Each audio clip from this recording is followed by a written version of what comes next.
Hello friend, नमस्ते। स्वागत है मेरे चैनल में। आइए सुनते हैं विवाह गीत। मोर पिछुआरिया में जीरावा के बगिया लगली। मोर पिछुआरिया में जीरावा के बगिया लग। आरे माई जीरावा चुवेला शरीरा त जिरवनिया बगिया गम गम गम के। आरे माई जीरावा चुवेला शरीरा त जिरवनिया बगिया गम गम गम के। घोड़ावा चढ़ल अइले दुल्हा सुंदर दुल्हा।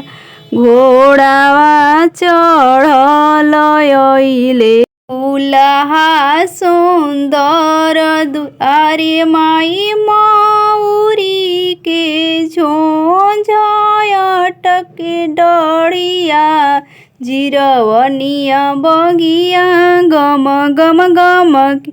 सुन सुन सुभवा हो हमारी बचनिया सुन।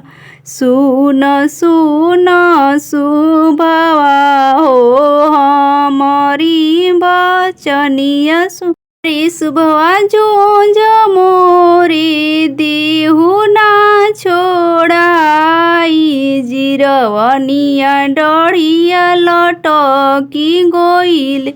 आरे सुभवा झोंझ मोरे देहु ना छोड़ाई जिरवनिया डढ़िया लटकी गोइल। रे कैसे में सुनी प्रभु जी राउरी बचनिया जीराउरी बचनिया। आरे प्रभु जी देखो तड़े नैहर सब लोगवा जिरवनिया बगिया गम गम गम।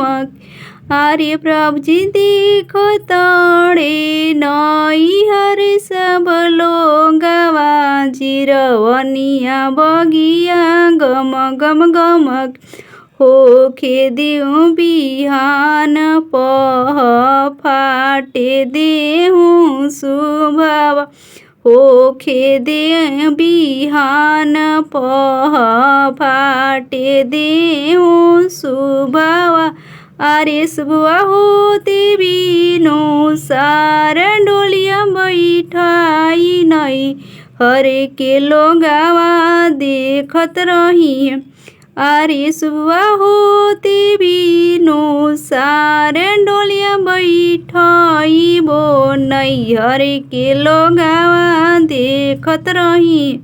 मोर पिछुआरिया में जीरावा के बगी। आरे माई जीरावा चुवेला शरीरा त जिरवनिया बगिया गम गम गम के।